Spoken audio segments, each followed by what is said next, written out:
খান।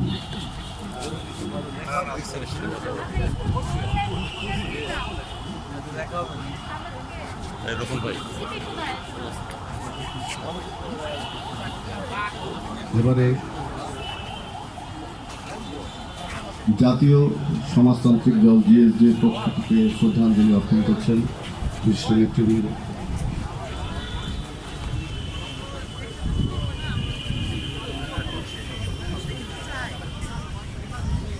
জাতীয় সমাজতান্ত্রিক দল জেএসডির পক্ষ থেকে সাধারণ সম্পাদক শহীদুদ্দিন মাহমুদ স্বপনের নেতৃত্বে বীর মুক্তিযোদ্ধা মোহাম্মদ সিরাজ মিয়া, মোহাম্মদ তৌহিদ হোসেন, অ্যাডভোকেট জাদুদ নুরুল আখতার, আব্দুল মান্নান মুন্সি, কামরুল হাসান অপু, মোশাররফ হোসেন মন্টু, এস.এম. মঞ্জুরুজ্জামান মনির, বীর মুক্তিযোদ্ধা আবু তাহের মির্জা।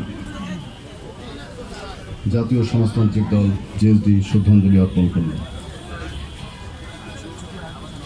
অধ্যাপক আবুল কাশেম ফজলুল হকের প্রতি এবারে শ্রদ্ধা নিবেদন করছে বাংলাদেশ কপিরাইট অফিস।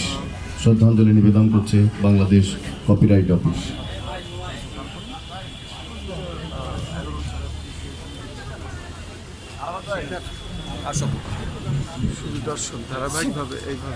এবারে কিছু কথা বলবার জন্য অধ্যাপক সিদ্দিকুর রহমানকে আমন্ত্রণ জানাবো। তার আগে শ্রদ্ধাঞ্জলি অর্পণ করবে বাংলাদেশ কমিউনিস্ট পার্টি। বাংলাদেশের কমিউনিস্ট পার্টি আমাদের চ্যানেলগুলির পক্ষ থেকে আমি এই কাজগুলি করে যাচ্ছি, বিশেষ করে 12টি ইউটিউব চ্যানেল অনলাইন পোর্টাল থেকে আমরা এটা ধারণ করছি সকাল থেকে।